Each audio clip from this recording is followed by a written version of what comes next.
You're listening to Family Today with Funmi Johnson.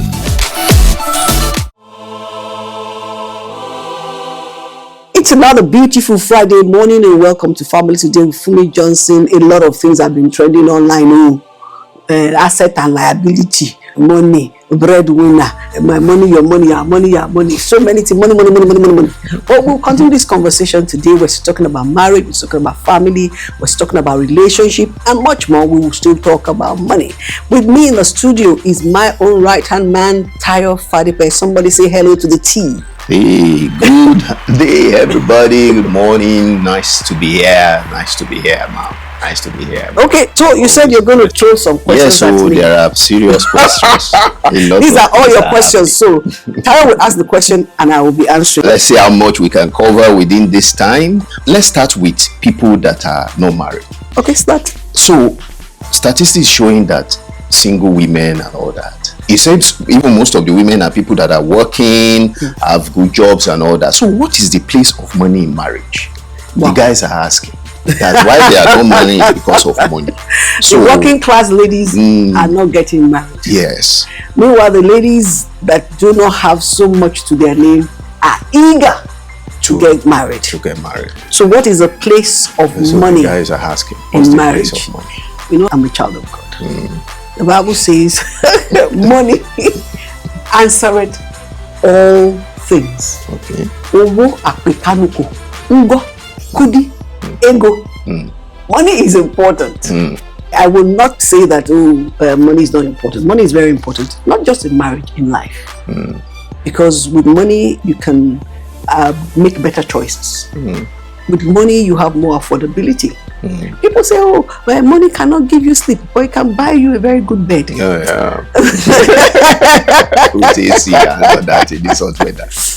You know, with money in this hot weather, if you have solar inverter, you know, alternative source of power, even when NEPA take lights, you know, NEPA takes their lights, you can light your wall.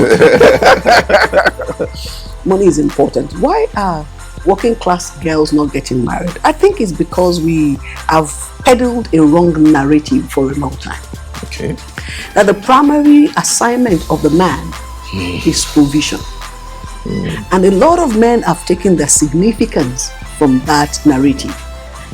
And then the girls have also seen, maybe from their mothers or their friends or colleagues that are married, that the woman is providing. And the woman doesn't get the respect, the accolades, the hailings and the recognition that the man gets. And they're saying to themselves, if the primary responsibility of the man is to provide, and I have what the man is aspiring to provide for me, then I don't need a man. That is why they're not getting married. Okay. Also, another narrative is that we have reduced the only responsibility, the good responsibility of the woman to household chores. And they have interpreted that to be an unpaid maid. You want me to be the one to take responsibility for school runs, for balanced diet, for clothing the family, for all those things. It's like a thankless job. So they're saying to themselves, I don't need to do this for me to find relevance in life. So a lot of these single girls are going also to the extreme to saying, I can go and get a surrogate because I can pay for it and have a child, and then I can do things on my own. So what is my take on this? From the beginning, God made them male and female. And when the Bible says in Genesis chapter 2 verse 18, it's not good for a man to be alone, I will make for him a help suitable, a help adaptable. He wasn't looking at just marriage. He was looking at equilibrium in the world. God has put, residing in the male and the female are different capacities that God has put there. And He put that in them individually and separately with the hope that when they collaborate, when they work together, when they harmonize, then the world will be a better place. So for the women, the working class women not getting married, I think it's an extreme. I think that's not the way out. And for the men thinking that the only thing they are functioning for in life is just to provide, I think it's an extreme, and I think that's not right. So I think we need to have a meeting of men and women, where they sit together and say, what was the beginning? What was the idea of God from the beginning? And for marriage, your marriage can't be like the marriage of your parents or that of your forefathers. Things have changed. In the agrarian society, the men went to the farm, the men went to hunt, they bring the food home, the women stay back at home, they process it. Now, it's not that culture anymore. We all go to schools, we all graduate, we all wake up early in the morning to go to work or to create something with AI right at the corner of our desk in our home. So we can't limit the household chores to a woman's responsibility. Neither can you limit providing money for the running of the home as a man's responsibility. It's something that we need to go back to the drawing board and reshuffle and reorganize. When we do that, when we redefine those terms, then equity will come in, and then men and women will see a need to go back to God's original foundation, that men and women should not be alone. I don't know if that answers your question. If not, you can ask me more. All right. So what I'm getting here, that we need a serious mind shift. Now, as a man, let me help my guys. Help your guys. Let's do because the guys are, like you said, one thing about significance, deriving their significance from this. So what mind shift or what things, because it's men that are supposed to go find and they are not finding, they are sitting down, maybe because they have free sex, but notwithstanding, what are men supposed to do? Men are supposed to understand that one, they're equal partners. So before you get married, don't look for someone that is subordinate. Look for other things from a woman other than just household, because now the woman has more to bring to the table. In the days of our parents, you notice that our fathers are always doctors and their wives are nurses. The man is a school principal or director in the Ministry of Education, and the wife is a headmistress. So, but that's no longer what's obtainable. So the man has to be comfortable in his skin to see that the woman can be the chairman of the board. And she don't feel inferior. That your self-worth, your significance is not about your paycheck. That household chores are not just the exclusive of women. Men should stand up to understanding how things work. Let me tell you what has happened.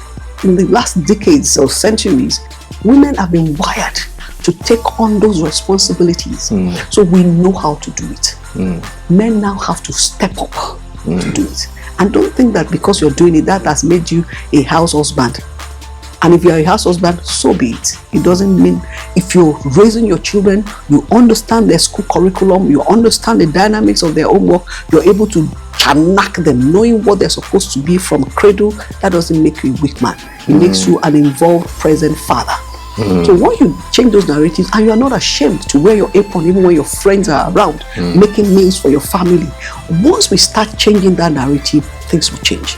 The girls will see that these men are comfortable with what they're doing, and they will be more comfortable coming to them. Don't forget that scripture is still there, where the women are asked to submit unto their husband and unto the Lord. So the woman is saying, I don't want to submit my life to a man who is not surrendered to Christ. So surrendering yourself to Christ, being that example of a sacrificial leader, because the Bible says whoever wants to be the greatest among you must be the servant of all.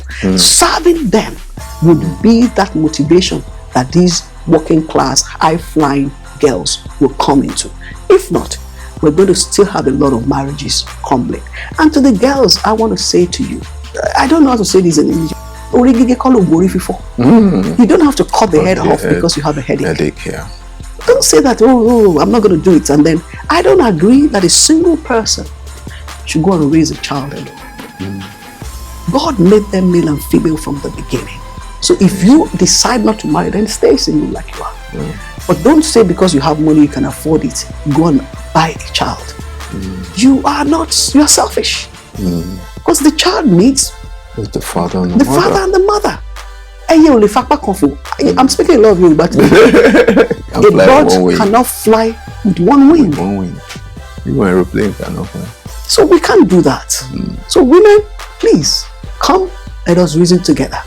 But I'm not saying go and submit yourself to rules and conditions that are not palatable. You and the person you want to marry can talk about it before that time. And then don't give in to intercourse before marriage. if the man is getting the thing for free, you know, he will not be committed to marriage. No ringy, no thingy. Thank you. We are still talking money. Okay, let's go. Today, money. Okay. So, this question came in on 3 scenarios. Okay. And the guy is asking, what should I do? That I need wisdom. Okay. Let's see. These are these 3 scenarios. 50 million naira now. Okay. A 1 million naira job for a significant period of time, or a steady job of your dream. Just get a job of your dream. And you can only choose one. you know, all the answers are correct and all the answers can be wrong. Yes, because it's not one size fits all. When you get money, how you get money, they all impact on what's going to happen to the money. Okay. I'll be speaking a lot of Yoruba today. It's a proverbial something. It's deep. Yoruba say, "Owo tomo kekere ba koko ni akara lo tun je." I don't know how to interpret that. That's the first money that a young person and a naive, inexperienced person gets. He squanders it on frivolities. If you get a 50 million naira now, and you have not trained yourself, you see, money is about training and management. If you give someone who has trained himself to handle money 50 million, he knows how to use it. But if you give a naive, inexperienced person the same 50 million, he will use it on akara. AKA lottery people. Akara can be anything from good clothes, car, gadgets, rent, because you get a 50 million and you decided to move from Yanopaja, where you are paying 1.5 million. I say, we don't do bridges anymore. I'm going to Lekki. And you go and pay 5 million. It's not harmful, so you know 5 million. Yeah, just 5 million. And then 2026 happened on you. We are Lekki, 2-bedroom flat. Moved. And started flying. Times 2. Times 3. You have finished the 50 million. Meanwhile, you work in Alausa. Iyanopaja is a good location. Yes. So it's about that. That's one. I'm talking the 50 million now. Whereas a man who has a business idea, who already is spending 3 million, has been testing it, 4.5, importing, exporting, trading, and with a 50 million will just scale up, and that changes everything. Or let's say a fashion designer who is struggling, has 1 or 3 machines or 2, now has 50 million, can decide scale to bring in 15 tailors out of Lagos, rent a flat somewhere with accommodation. You have them, you have the machines, install uninterrupted power, even for the work, and begin to scale up. How many more people go into ready to wear? So you see, I talk about get the sickle before the harvest. Get the sickle before the harvest. Now, when you get the sickle, now divide the barn. So you're going to say to yourself, I'm harvesting corn. Yes. And it's going to be 50 tons. So what do? I put 20 tons is going to be my seed for the next harvest. It's going to be in a special place where we're going to make sure it's dry and preserved. Then I'm going to divide this rest into 20 tons. We're going to use some to make pap. We're going to dry it and export. We're going to use some to make some special meals for babies. We're going to mix other grains with it, as a yummy meal alternative and sell. We're going to buy containers. We're going to have trainers, or we're going to buy a logistics van to be able to distribute. You get your sickle and get the ban before the harvest comes. If you haven't done that, if the harvest comes upon you suddenly, because this is like harvest coming upon you suddenly, you mismanage it. So don't choose it if you don't have a plan already. Okay, let's go on a short break. Let's go on a short break. It's getting hot. Yes. We need to drink water. Paul says it is better for a single man to marry than to burn. Are you single, married, widowed, separated, or divorced? Join me on Family Today. Family Today with Funmi Johnson is one program that will bring you in alignment with who you truly are and open your mind to how you rock your significant interpersonal relationships while sidestepping the landmines, culture, religion, and society have laid in your path. Family Today with Funmi Johnson goes where others are shy to go and shines the light in the dark corners others have forgotten. Tune in at 11:30 a.m. every Friday to listen to Family Today with Funmi Johnson on Inspiration 92.3 FM. This is Family Today with Funmi Johnson. We're talking money. If you miss any of the points, follow me, the Funmi Johnson, on all social media platforms, and you'll see other resources. Go to the YouTube channel, go to our website, Instagram, also. On Instagram, the website. Facebook. Yes. There's a lot there.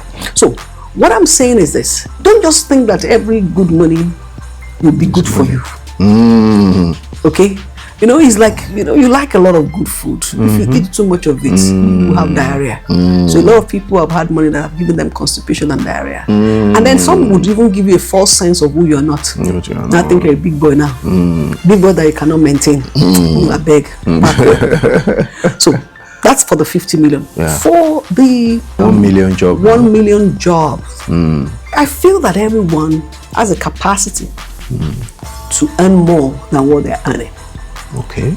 But there's something that working does for you. It trains you. It disciplines you. Okay. If you're not a naturally disciplined person, the 1 million may be the best for you. Maybe at least they will be promoting you. Maybe every 3 years, maybe every 4 years. Actually, they said that in the statistics in America, that contrary to what people say, most people that became millionaires were people that were earning under 100,000 a year. Oh wow. But because they've had a lot of discipline. They set aside a certain amount. They now invest, because not everybody is going to be an entrepreneur. Yeah. They now invest what they earn in Other businesses, other ways. Other income producing assets, initiatives. Right. They are able to make money. That can be a choice for another person. Now, if you are someone who has ideas, but you have not practiced it, the job of your dream, that will be a springboard to your own idea may be the best, because then you are being paid to learn. When we go to school, we're paying to learn. Yeah. When we come out of school and we're in the right space, you're now being paid to learn. A good example would be the example of Jacob in the Bible. I use it all the time. You can read from the book of Genesis 27, 8, 9, 29, 30, 31. You see the story of Jacob, how he left his parents, how he worked with Laban. Even though Laban changed his wages, was not fair to him, he was there. When it was time for him to move to his own things, fortunately, he was walking with God. The Lord spoke to him about the speckled animal. How could the Lord speak to him about the speckled animal if he is not seasoned animal husbandry? Animal husbandry, yeah. So he learned all those ropes from the house of Laban. So he was able to get something from there, to make him a billionaire of his time. Some of you are struggling in what you're doing because you did not do the right apprenticeship under a right mentor. If you see the Igbo traders, the boys that serve them well, they own their shops after 7, 8, 10 years. Yes. That is a strategy that you can go into. Go and learn the ropes. Learn how not to do things. Learn how to do things better under a mentor who has proven record. Some of the places you're working, all you're going to learn there is how to do your books very well, how to audit, or how to source. Do you know that in Lagos, in this Tejoshua market or Lagos Island, all those people, they form association or club? Oh wow. What you're buying, if you're buying fabric, that fabric is 14,000 a yard. Go to 10 shops, they will be just be removing 500, 200. But there's a place where they're selling it at 7,000 a yard. But the only way you can enter there is if you are buying up to 20 years, 50 years, they will not sell it to you. How do you know that? When you have worked with them, then you will decide that, okay, this is where they buy for 7,000 a yard. This is where they buy for 10,000 a yard. This is where they're selling for 15,000 a yard. You won't know that by just sitting on the internet. And if you collect your 50 million, you will squander it if you haven't learned that. Okay. So all three options are all possible. Okay. It depends on your own level of experience. I don't know if I answered your question. Oh yeah. So I need to know who am I? Who are you? What's my strength? What's my weakness? Self-awareness is the first law. So a lot of people struggling today, they're not self-aware. And they're wondering. And then when you have made that your 50 million and you have squandered it, it depends on how inexperienced. Some people can stretch it for 2-3 years. Some will finish it in 2 months. And then you may never have that opportunity. Thank you. That's why. So know yourself and don't follow the Joneses. No. I told you, even though I'm a Johnson. Don't do copy and paste. Don't do that. Where you are not in the same same environment, the same capacity. No.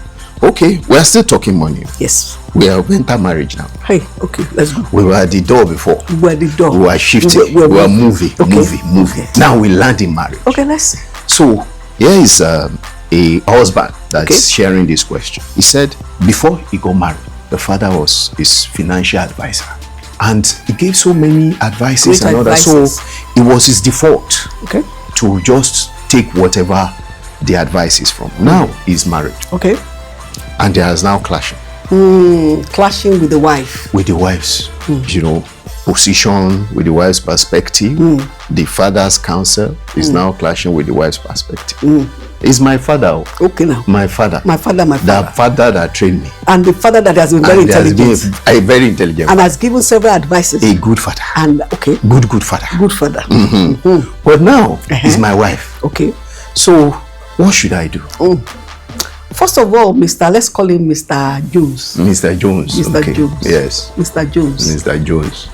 Marriage is a different dynamics. And I want to say this, before I answer your question, I want to help people understand this. Okay. The law is ruthless. If you break the law, the consequence follow. The law is ruthless. It's ruthless. If you break it, consequences. If you hold your phone, your iPhone 17, and you drop it, you just ordinarily drop it. Yeah, be now. The screen will break. Because the law of gravity will just go in immediately. Even if it's unintentional. Law is ruthless now. Okay. There is a dynamics that we need to understand. We need to understand it. Your father, the relationship you have with your father, and this is to both men and women, or with your mother, is a relationship that has an expiry date. The relationship you have with your siblings is a relationship that the dynamics must change with time. The relationship you have with your children is also a dynamics that must change with time. And I'm saying this to both parents and to children. To children, okay. Because the toddlers today, the children today, they're going to become adults in the future.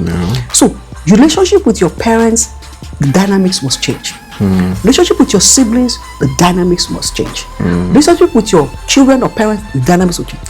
But the relationship with your spouse is the only relationship that God expects to remain until death.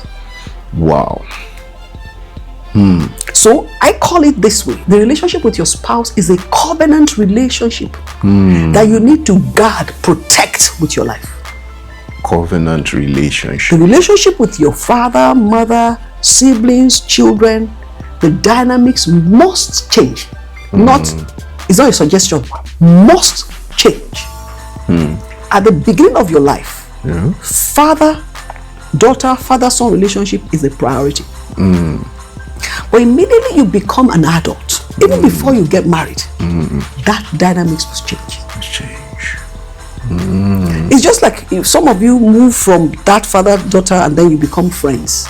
Even when as friends, the moment your friend gets married, that dynamics must change. Wow. Your spouse must be your best friend. Wow. Your spouse must be your confidant. Wow. Your spouse must be your equal partner. Wow. That is what is actually causing marriages to fail. So in the story of your friend that is asking the question, he needs to understand. Okay. The moment you get married, every other person becomes external. Oh. So your wife becomes the number one. Your husband becomes number one. Wow. So even if you are bringing opinion from your good father, from your great father, or your fantastic mother, it is secondary to the opinion of your wife. Okay. Vice versa, if the woman is bringing it, it is secondary to the opinion of your husband. Okay. You must demonstrate it in such a way that your spouse will know that you have given them priority. If you do not do that, let that opinion be the best from 10 professors from Harvard. Your spouse will fight it. But when you let your wife know that you are my number one, when you let your husband know that you are my priority, okay, they would calm down. They will calm down. So most people are making their spouses to fight the issues they bring in because they have not chosen their spouse as their priority. But the question you're going to ask me again is, what if the spouse doesn't know anything about finance? About money, Abi? You understand what I'm saying? You are going to get to a point where the woman or the man knows, I don't know. Okay. And it's actually that spouse that will be clamoring. Let's ask daddy now. But personally, I would suggest, be careful. Bringing your families into your finance. Money is like blood. It is life. When you get your extended family, because now they're extended, to know too much about your financial dynamics, you cannot rule out manipulation and control. Oh, wow. So I would go back to Genesis chapter 2, 23 to 25, when Adam saw Eve and he said, this is now the bone of my bone, and she shall be called woman. And then the Bible says, for this reason, a man leaves his father and his mother and cleaves to his wife. So take all the knowledge and ideas that you have. Sit with your spouse. And then start a new conversation that is exclusive just to the two of you. It is very, very important. And if you don't get it right from the beginning of your marriage, you may never get it right. A lot of people are struggling now. They're fighting. They have formed political parties in their homes, such that when the man now talks, say, oh, so it's your family that is right. Oh, is it that because you are a man? Oh, is it? And the woman may, by so doing, lose out of a very good opportunity. But if they have come together, they have formed that partnership that is we versus them. They can seek counsel from anywhere, including from both parents, and it will be seen as objective. But if you have not formed that, you can't build something on nothing. So we need to go to that foundation where, so the solution is choose your spouse first. Prioritize your spouse position. Prioritize your spouse preferences. Once that is done, you can now together agree as to what do we do with counsel. Then another wise way to do it is you can go to someone else, neutral to both of you, to get the same sound counsel. Do that for a few years until you buy the confidence and trust of your spouse. I don't think we can take more questions. What I will leave us with is, in money, don't be so emotional with money. Treat money as law. Money has principles. Don't be emotional with money. No, don't be emotional with money. Treat money as law. If you spend it, it's gone. If you send it on an errand, it will deliver for you. I'm taking that. Don't be emotional with money. No, don't be emotional with money. Money is supposed to be used by principle. Maybe when we have another time, we'll talk about the principles of how to make money work for you. And it's important for all of us to know how to do that. Remember, follow the Funmi Johnson. We can continue this conversation some other time. Family Today with Funmi Johnson is powered by the Capstone Church Without Walls.